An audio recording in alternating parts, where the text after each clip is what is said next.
Capítulo 413 Alterações. Arthur Levin. A masmorra ficou mais escura e labiríntica à medida que continuávamos. Cadáveres de bestas de mana enchiam os corredores. Os detritos de seus corpos quebrados evidenciavam a incrível força do Titã. Os cadáveres ficavam maiores à medida que avançávamos nos túneis, e a masmorra se tornava pouco mais do que paredes quebradas cheias de seus ninhos escavados e crus. Enquanto Javier liderava o caminho, tentei iniciar uma conversa com Evasir, mas ele apenas sugeriu que eu guardasse minhas perguntas para alguém mais bem equipado para respondê-las. Nosso caminho nos levou a um segundo nível da masmorra. Passamos por uma câmara de pelo menos 30 metros de largura e metade da altura, com dezenas de moças cravadas nas paredes. Uma pilha imponente de cadáveres de bestas de mana enchia o centro da câmara, incluindo um várias vezes maior do que os outros. Era semelhante em forma, mas com estranhos cumes salientes sob sua barriga, alguns dos quais foram quebrados, e um calor latente preso em seus 3 chifres, que brilhavam como carvões. O flagelo do imperador, disse Javier, observando a direção do meu olhar.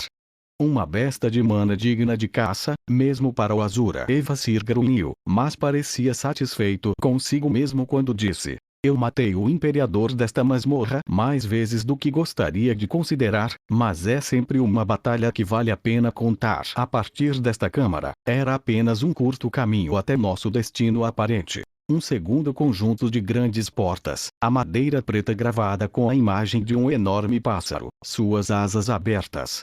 A gravura era incrustada com algum tipo de metal que captava qualquer pequena quantidade de luz e tremeluzia com um brilho alaranjado opaco. Vinhas rastejavam de uma rachadura no teto para emoldurar a porta com folhas alaranjadas da cor das chamas do outono. Evasir foi na frente. Um cajado de pedra alto e avermelhado cresceu em seu punho, que ele bateu contra o chão. As portas se abriram, revelando uma câmara de 6 metros quadrados e o outro conjunto mais simples de portas fechadas. Seu companheiro bestial se posicionou em uma alcova em um dos lados da câmara, enquanto Evasir abria as portas internas. Eles estarão esperando no corredor, disse ele a Javier, que acenou com a cabeça em agradecimento e passou. Eu fiz o mesmo, curioso para saber quem eram eles e onde ficava esse lugar, mas evitando minhas perguntas. Evasir não nos viu ir embora, mas fechou a porta atrás de nós e voltou para qualquer que fosse seu dever. Isso é algum tipo de fortaleza azurana? Eu perguntei baixinho. A história de Javier sibilou em agitação antes que ele parasse, virando-se para olhar para mim. Essas portas não foram abertas para um humano, elfo ou anão desde que foram esculpidas a partir do primeiro carvão a amadurecer nas clareiras das bestas. Embora você tenha sido convidado, resta saber se sua presença é bem-vinda. A graça de um rei cairá muito melhor em você aqui do que o físico de um dragão. Sem esperar por uma resposta, ele continuou pelo corredor. Em vez da pedra áspera e escura da masmorra, essa passagem interior era de mármore cinza quente cravejado de castiçais de prata dos quais ardiam pequenas chamas alaranjadas. Mais trepadeiras cresciam ao longo das paredes e do teto curvo, acrescentando uma leveza bucólica e um doce aroma de outono que tornava fácil esquecer que estávamos no subsolo. O pequeno corredor se abria para uma varanda que se projetava da parede de uma sala enorme. Fiquei boquiaberto com um jardim maior do que qualquer palácio real, uma profusão selvagem de cores completa com altas árvores de casca prateada cobertas por folhas alaranjadas brilhantes.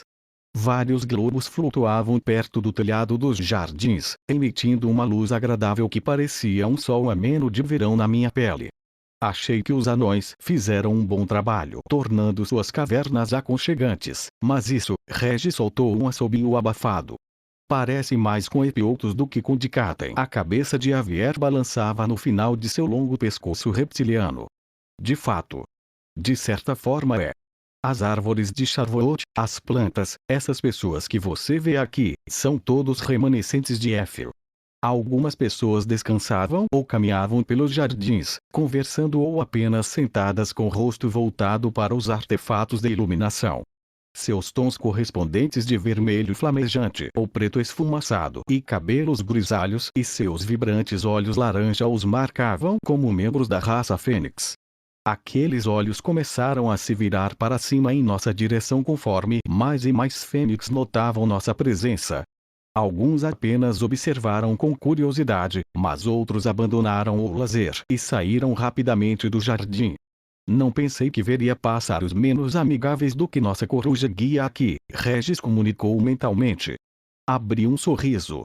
Retorne ao seu lugar nas minhas costas, Javier grunhiu, como se estivesse ouvindo os pensamentos de meu companheiro. Vamos voar daqui. Minhas sobrancelhas se ergueram com a ideia de voar por uma masmorra subterrânea, mas fiz o que ele sugeriu depois que Regis foi colocado em segurança dentro de mim. Javier saiu levemente da beirada da sacada e flutuamos sobre o jardim. Os azuras que ainda permaneciam lá nos observaram ir com um ar de curiosidade apreensiva. Voamos entre duas das árvores, então descemos para a entrada de um túnel escancarado. Este túnel era muito mais simples do que o que eu tinha visto anteriormente, apenas mármore nu que estava coberto de listras pretas acinzentadas como marcas de queimadura. O túnel se dividiu e Javier virou para a direita, depois voltou para a esquerda, onde nosso túnel se juntava a outro. Leia primeiro em unreader.org. A passagem terminou abruptamente, abrindo-se no alto para outra câmara extremamente grande.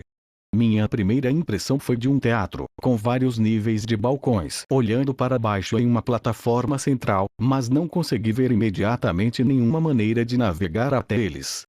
Como as outras câmaras que eu tinha visto, a pedra era predominantemente de mármore cinza, mas colunas de madeira preta sustentavam as varandas, ao redor das quais cresciam mais vinhas, orladas com folhas coloridas de outono.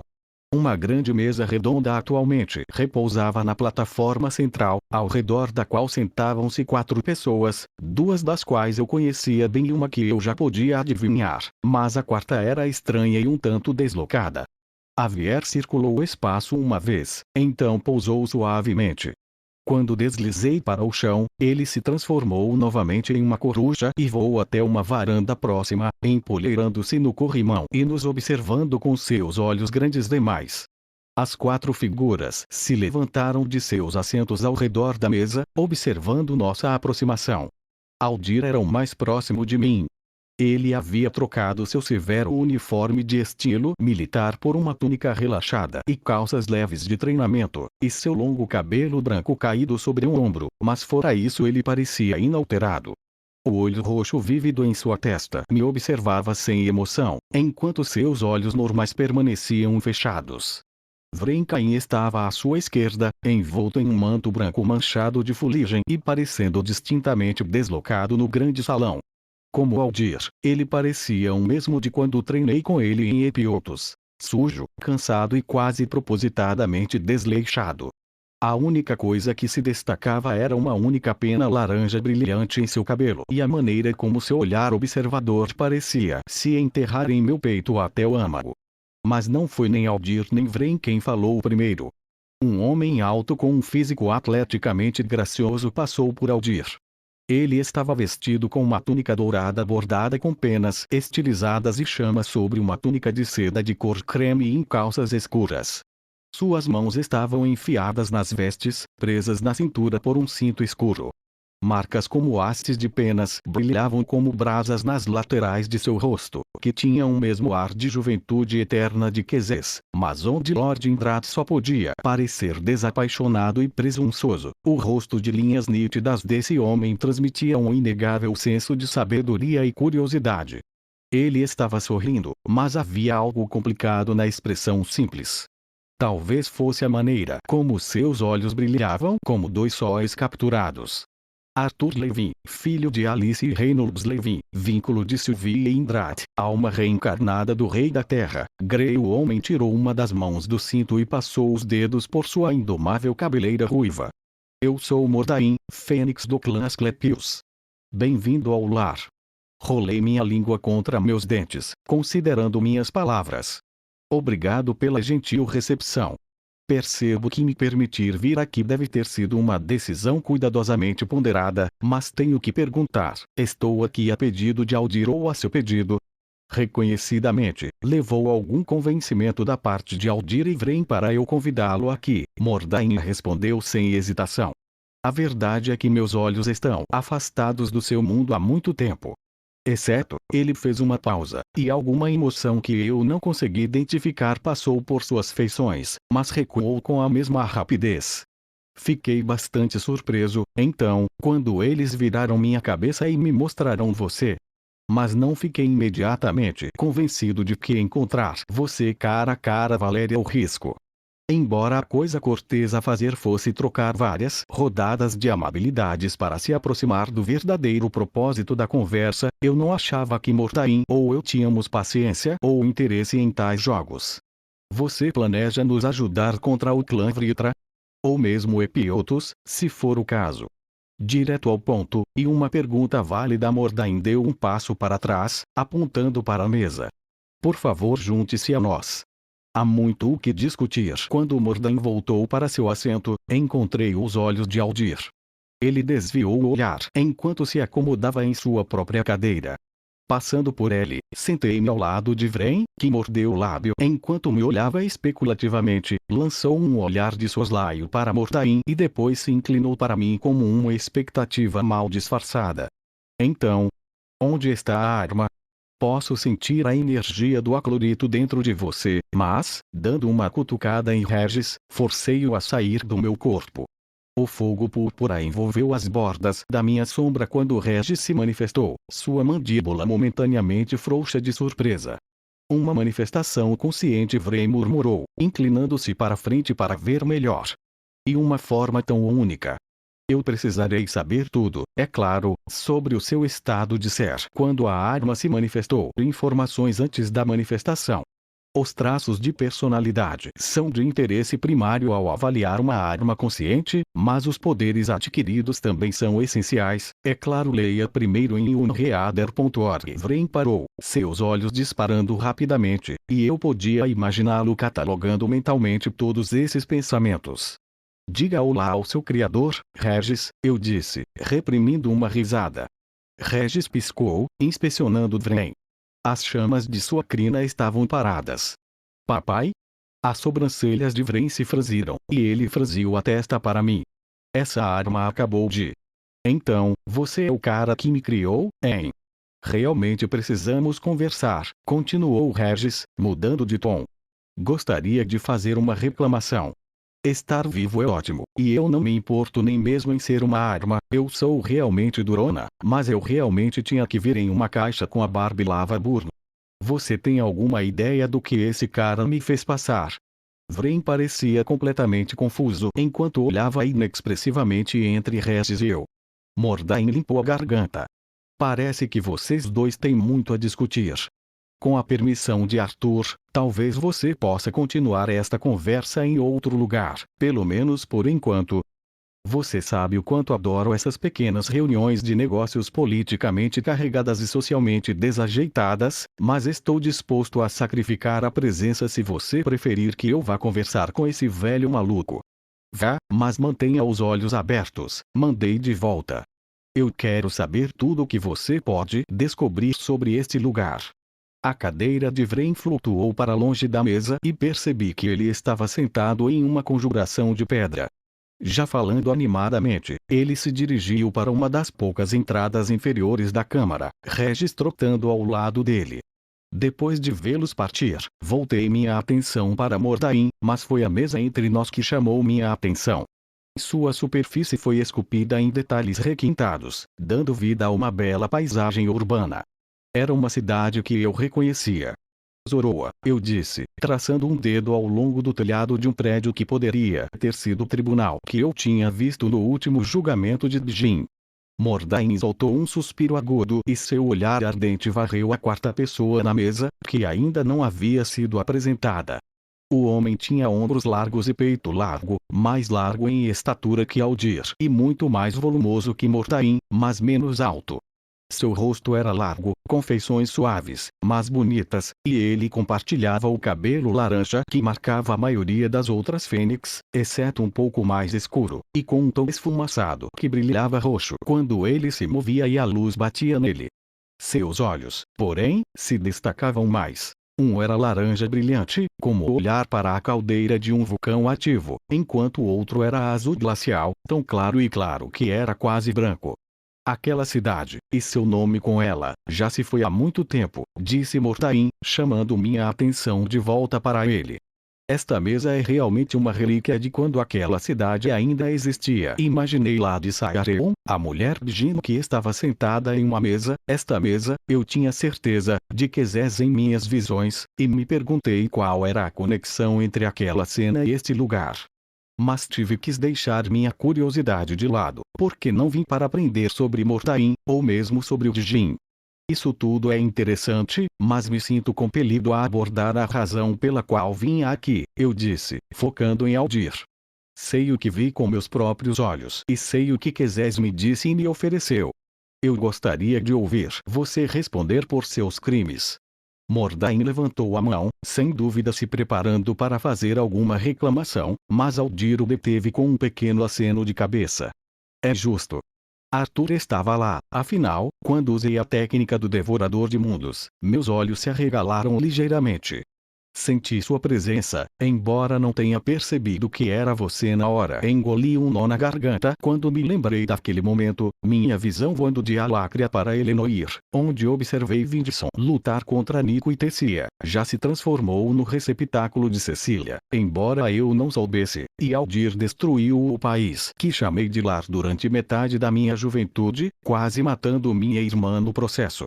Aldir continuou a falar, mas não interrompi enquanto ele explicava o que aconteceu depois, como começou a duvidar de seu propósito e da liderança de Quezés, foi banido do clã Testes a seu pedido e lutou contra soldados que ele mesmo havia treinado.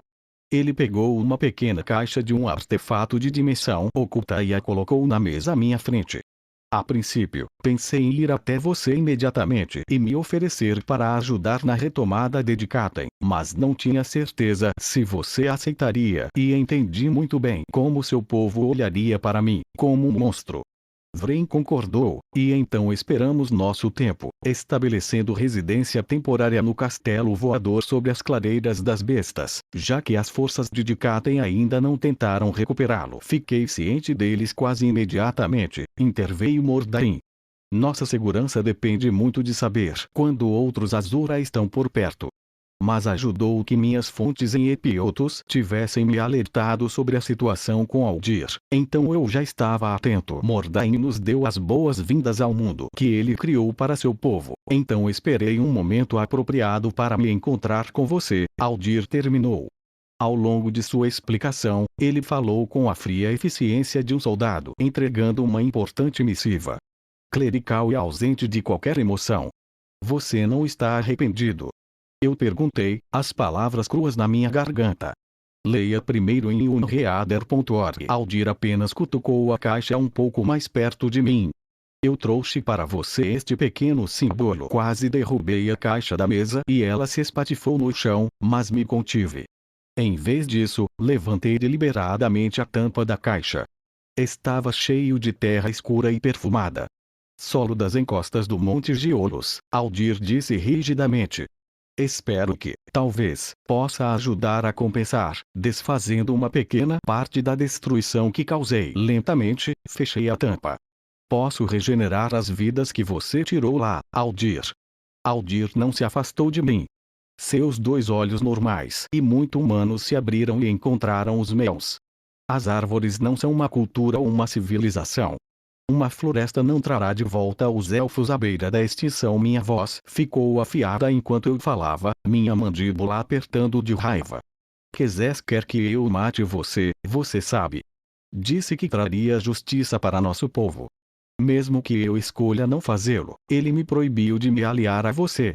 Em troca de compartilhar meu conhecimento sobre Éter, ele vai nos ajudar a proteger Dikaten de Agrona, um acordo que sua existência contínua coloca em risco. Um punho carnudo bateu na mesa, fazendo a caixa de terra pular.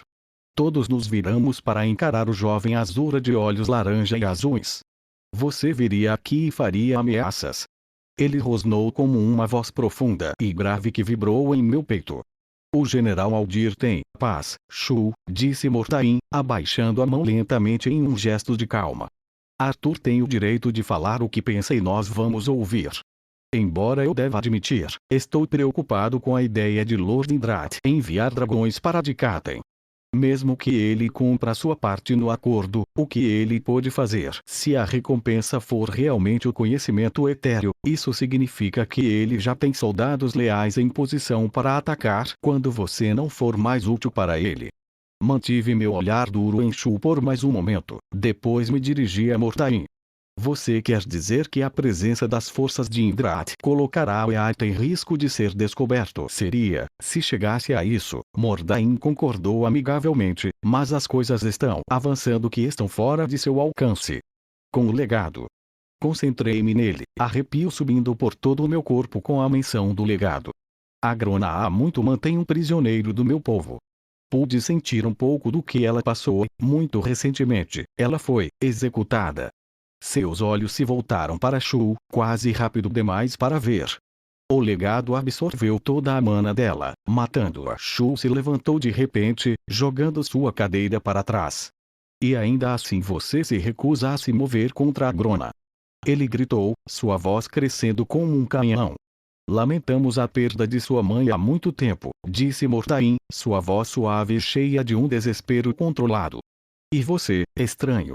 Shu exigiu, colocando as duas mãos sobre a mesa e inclinando-se sobre ela para mim. Você está com medo de lutar contra o Virtra? Você vai esconder sua nação sob as asas dos dragões e enfiar a cabeça na areia.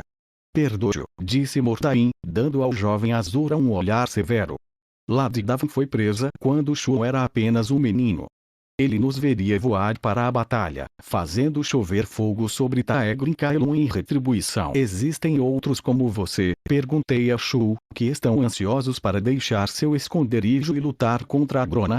Leia primeiro em unreader.org. Ele cruzou os braços musculosos e virou a cabeça para o lado, desviando o olhar. Não. Você descobrirá que aqueles aqui preferem viver suas vidas passeando em jardins e esquecendo que já foram os caçadores mais poderosos de Éfil. Mordain se levantou. Achei que talvez ele fosse repreender Shu, mas em vez disso ele me deu um sorriso brilhante.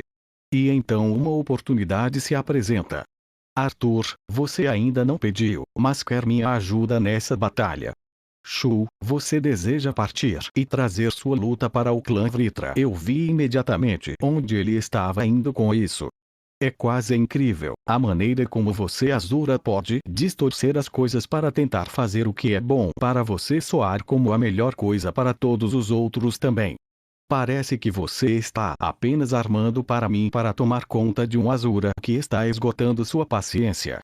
Os olhos incompatíveis de Shu se arregalaram e ele apontou um dedo grosso para Mortain.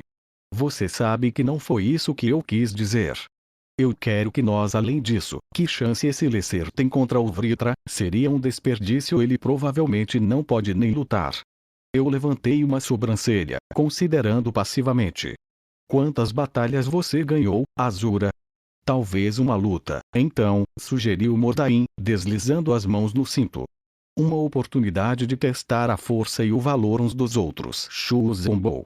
Tudo bem por mim, respondi, ansioso para liberar alguma frustração reprimida. Mordain gesticulou para que nos afastássemos. Com um aceno de mão, a mesa foi puxada para a pedra como se estivesse afundando em areia movediça. Braseiros explodiram com chamas laranjas brilhantes, e um escudo translúcido ganhou vida, separando o centro da sala das varandas. Mordain e Aldir voaram para a sacada mais baixa e central. Vocês estão tentando fazer aliados uns dos outros. Lute de acordo, disse Mordain.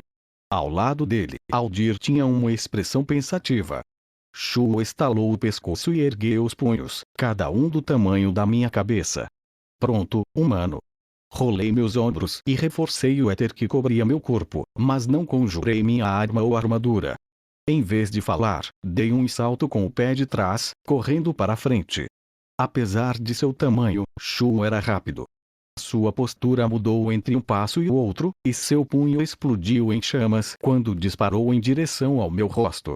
Caindo de joelhos, deslizei sob o soco, enganchei seu braço no meu e deixei-me ser puxado para trás pela força, cravando meu joelho em suas costelas.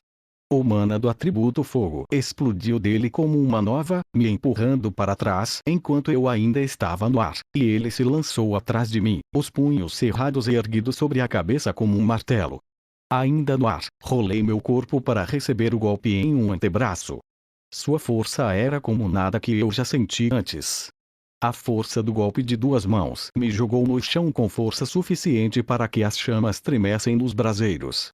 Em vez de pressionar seu ataque, no entanto, ele recuou, dando-me tempo para ficar de pé.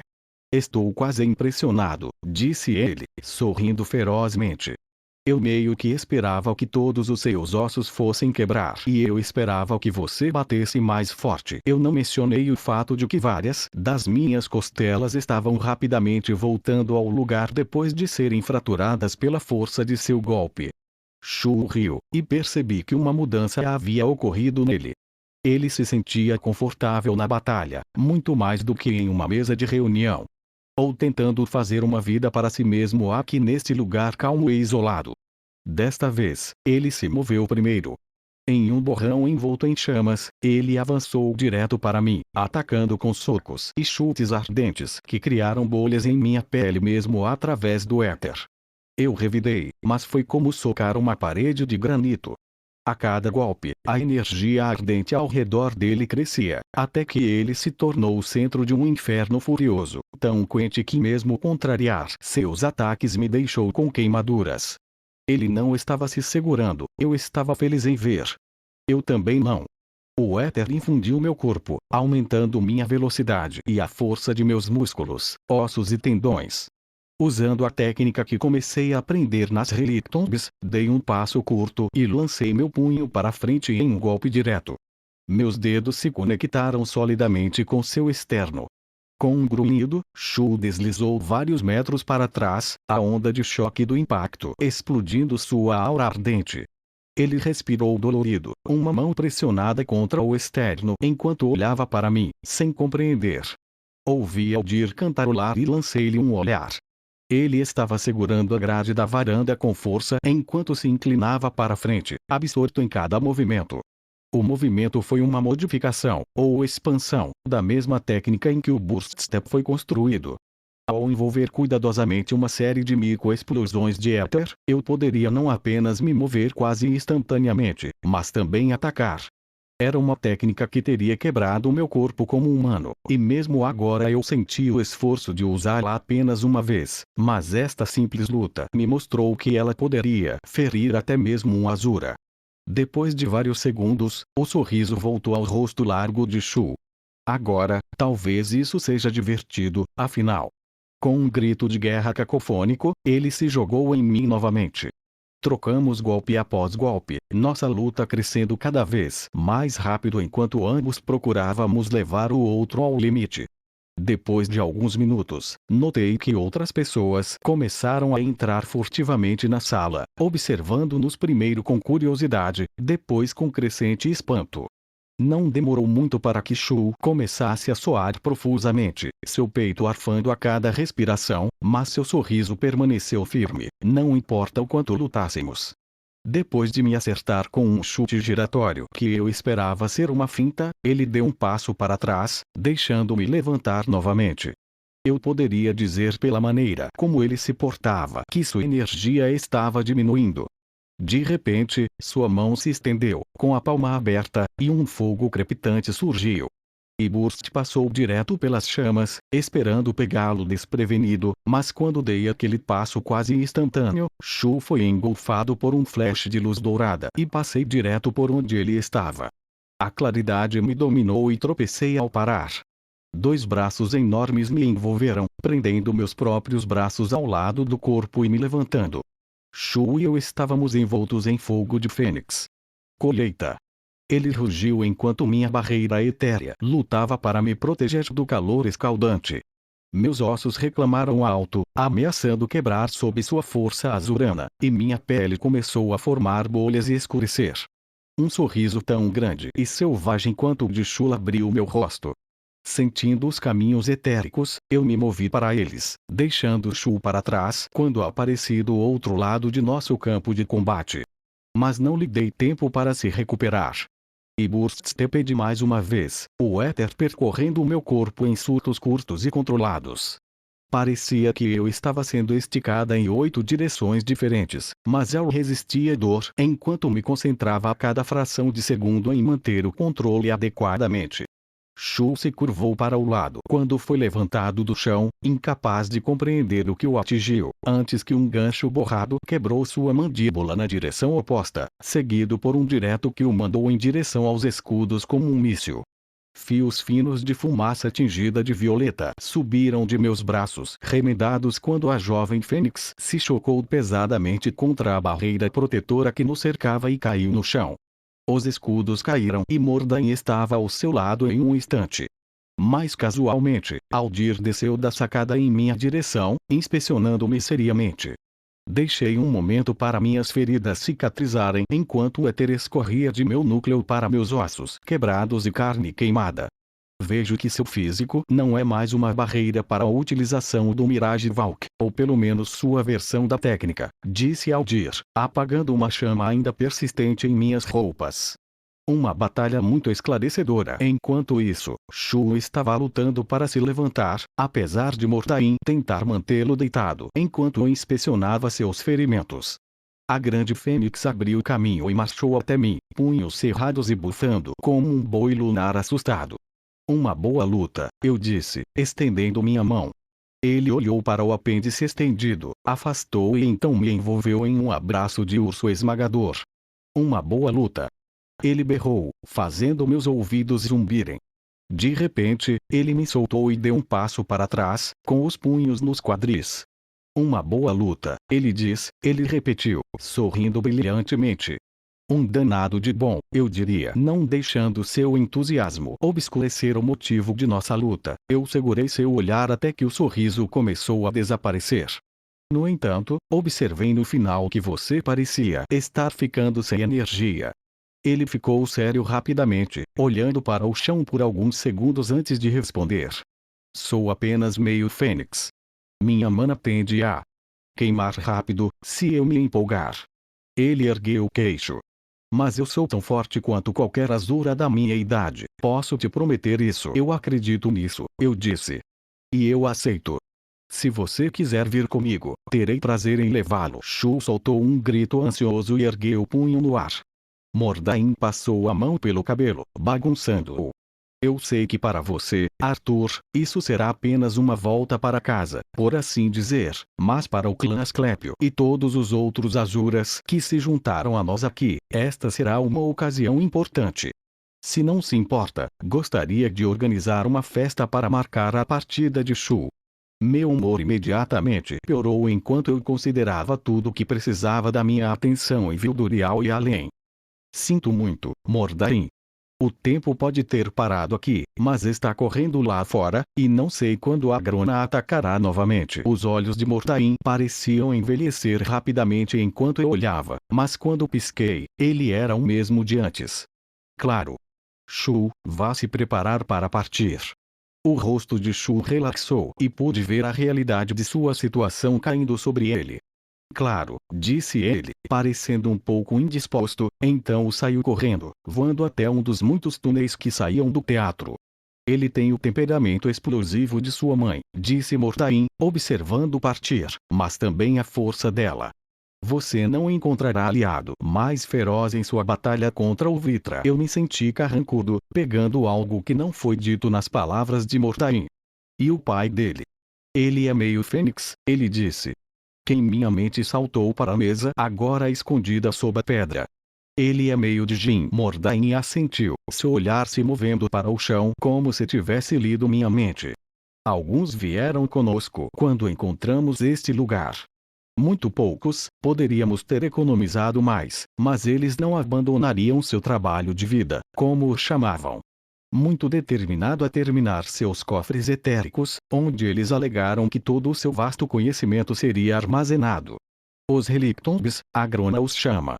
Olhei para Mortain, sua menção aos relictombes me dando uma ideia.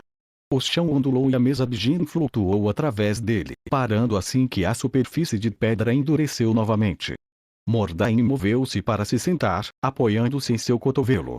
Havia muito poucos desses pares, e do punhado de descendentes que ocorreram, a maioria carregava tanto sangue de Bjin quanto Fênix. Suas vidas eram limitadas em duração. Pelo menos em relação à longevidade dos Azuras. Regis escolheu aquele momento para reaparecer, caminhando à frente de Vrencaim. O que eu perdi? Ele perguntou, de bom humor. Bom momento. Espero que tenha conseguido o que precisava. Voltaremos para Vildorial assim que Shua estiver pronto. Estamos trazendo aquele cabeça de carne com a gente.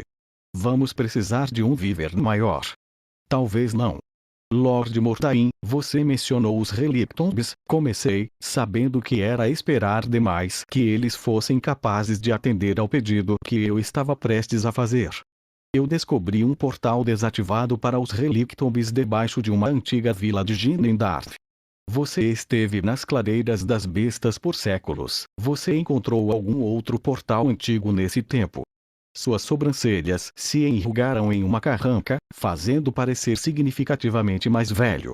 O lar, como muitas das masmorras que pontilham a paisagem das clareiras das bestas, foi criado pelo Djinn. Há um antigo portal aqui. Foi operável por um curto período de tempo depois que tomamos este lugar como nosso lar, mas o Djinn que morava aqui eventualmente o desativou. Meu rosto se iluminou. Você pode me mostrar? Depois de enviar uma mensagem para Shu, Mordain conduziu a mim e aos outros ao longo de uma série de túneis e passando por muitas outras fênix curiosas, movendo-se em uma direção geral descendente. Por fim, chegamos a uma pequena caverna. Musgo verde e dourado crescia em um tapete grosso no chão, e cristais luminescentes brotavam do teto, lançando uma luz azul pálida em um retângulo de pedra esculpida no centro. Era antigo e em ruínas, as runas na pedra não eram mais legíveis. Javier deslizou pela caverna e pousou no topo do quadro. Se você esperava usar isso para se transportar de volta para Darv, não acho que seria útil. Eu não venho aqui há muitos anos. É como entrar em uma memória viva, Mordain disse com um suspiro. Caminhando ao lado da Fênix, toquei suavemente o arco de pedra antes de me virar para encarar Aldir. Estendi minha mão, revelando a pedra de Sylvie descansando em minha palma. Você disse que queria fazer as pazes, certo? É assim que você pode começar.